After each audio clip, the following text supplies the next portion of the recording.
আজকে মজাদার ফুলঝুরি পিঠা বা জামাই পিঠার রেসিপি করে দেখাবো। চলেন আপনাদের সাথে শেয়ার করি। আসসালামু আলাইকুম, হ্যালো এভরিওয়ান। আমি মেহেরপুর জেলা থেকে রাদিয়া রাম্য। আপনারা কি কোথায় থেকে দেখছেন অবশ্যই কমেন্ট করবেন। তো দেখতেই পাচ্ছেন আমি পরিমাণ মতো কালিজিরা নিয়েছি, পরিমাণ মতো চিনি, আর এখানে 3টার মতো ডিম নিয়েছি। তো ডিমগুলো ছিল দেশি মুরগির। তো আমি ডিম 3টাকে সুন্দরভাবে ফেটিয়ে নিচ্ছি। তো এখানে আমি সামান্য পরিমাণ লবণ দিব। এরপর বাকি উপকরণগুলো সুন্দরভাবে মাখিয়ে নিব। তো আস্তে আস্তে নেড়েচেড়ে মাখিয়ে নিতে হবে চিনিটা গলিয়ে নেওয়ার জন্য। তো দেখতেই পাচ্ছেন কত সুন্দরভাবে চিনিটা গলে আসছে। তো এখানে আমি কোনো ধরনের এক্সট্রা পানি ব্যবহার করিনি, জাস্ট ডিমের ভিতরে চিনিটা গলিয়ে নিচ্ছি। তো এভাবে নাড়তে থাকতে হবে। তো চিনিটা গলে আসলে এই পর্যায়ে চাউলের আটা আর চালের আটা একসাথে মিক্সড করে নিব। তো আমার চালের আটার পরিমাণটা একটু বেশি ছিল আর রুলের আটার পরিমাণটা একটু কম ছিল। তো এই পর্যায়ে আমি আরেকটু কালিজিরা দিয়ে দিয়েছিলাম, জিরার পরিমাণটা একটু কম হয়েছিল। তো আমি সুন্দরভাবে চিনিটার সাথে মাখিয়ে নিব। তো আমি আস্তে আস্তে নেড়ে নেড়ে মাখিয়ে নিচ্ছি। দেখতে পাচ্ছেন ঝুরঝুরা মতো হয়ে যাচ্ছে। এই পর্যায়ে আমি গরম করে রাখা পানি, মানে গরম করেছি, গরম করার পরে ঠান্ডা করে নিয়েছি পানিটা, তারপরে এখানে অ্যাড করছি। তো আটার মিশ্রণটা আস্তে আস্তে পাতলা করে নিতে হবে। তো অল্প অল্প করে পানি মিশাবো আর ডোটা পাতলা করে নিব। তো দেখতেই পাচ্ছেন কত সুন্দর পাতলা হয়ে আসছে। তো অতিরিক্ত পাতলা করাও যাবে না, অতিরিক্ত ঘন করাও যাবে না। তো আমি দেখিয়ে দেব কি পর্যায়ে এটা রাখতে হবে।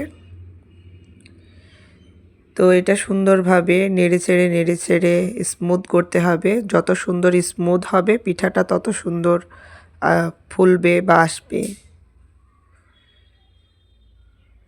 তো দেখতেই পাচ্ছেন আঙুল দিয়ে তুলে দিচ্ছি। ঠিক এই পর্যায়ে এইভাবে রাখতে হবে। তো আমি এখন কড়াইটা রেডি করে নিচ্ছি। তো ছাঁচটা কড়াইতে বসিয়ে আমি তেল ঢেলে নিচ্ছি। তেলটার সাথে ছাঁচটাকে গরম করে নিব। আর একটা জিনিস খেয়াল রাখতে হবে, প্রতিবারই ছাঁচটা তেলে ডুবিয়ে গরম করে নিয়ে তারপরে ময়দার ভিতরে চুবিয়ে ময়দাটা উঠাতে হবে, তা না হলে পিঠাটা হবে না ঠিক মতো।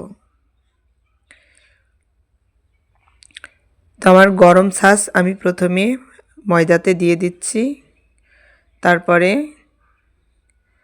আমি তেলে সুন্দর করে নেড়ে চেড়ে ছাড়িয়ে নিচ্ছি। দেখছেন কত সুন্দর একটা পিঠা তৈরি হয়ে গেল। তো আমি এখানে একটা কাঠি নিয়েছি, কাঠির সাহায্যে উল্টিয়ে পাল্টিয়ে ভেজে নিব। তো আমি এটা অতিরিক্ত ভাজবো না, হালকা হালকা করে ভেজে নিব। এটা যখন উঠাবো মনে হবে নরম হয়ে আছে, তো উঠিয়ে রাখার পরে শক্ত হয়ে যাবে। তো আমি দেখছেন এক সাইডে পিঠাটা হচ্ছে, অন্য সাইডে আমি তেলের ভিতরে ছাঁচটাকে ডুবিয়ে রাখছি গরম হওয়ার জন্য। তো প্রতিবার ময়দার মিশ্রণটা তোলার জন্য ছাঁচটাকে গরম করে নিতে হবে এইভাবে।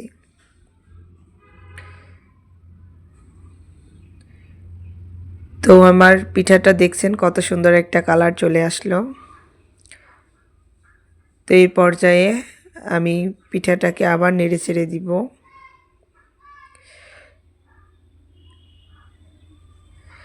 তো আমার ছাঁচটা গরম হয়ে গেছে, আবারও আমি সেম পর্যায়ে ময়দার মিশ্রণটা তুলে নিচ্ছি। তো আস্তে আস্তে ঝাঁকিয়ে ঝাঁকিয়ে এটা আমি তেলে নামিয়ে দিচ্ছি।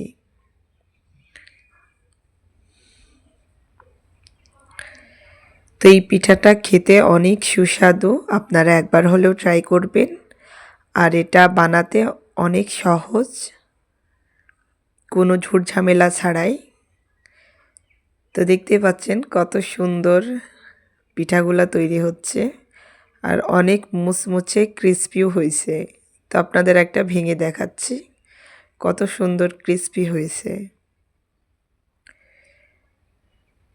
তো আমি বাকি পিঠাগুলোও এইভাবে সেম প্রসেসে তৈরি করে নিব।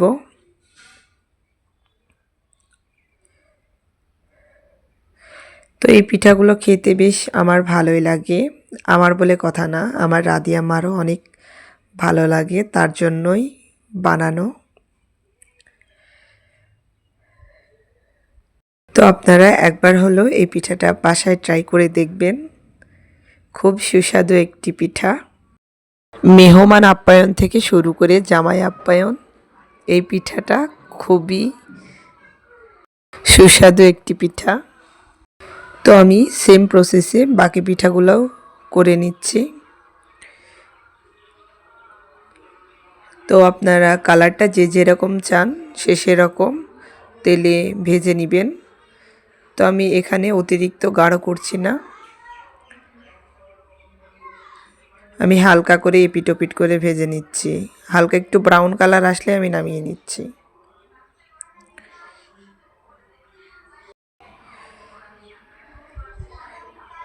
তো ছোটোবেলাতে মায়ের হাতে এইসব পিঠাগুলো অনেক খাইছি, তো এখন নিজেরাই বানানো শিখে গেছি।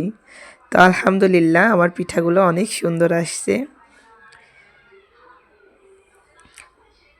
তো সুন্দর সুন্দর পিঠা বা রান্নার ভিডিও পেতে অবশ্যই চ্যানেলটা সাবস্ক্রাইব করে পাশে থাকবেন আর অবশ্যই উৎসাহিত করবেন আপনারা।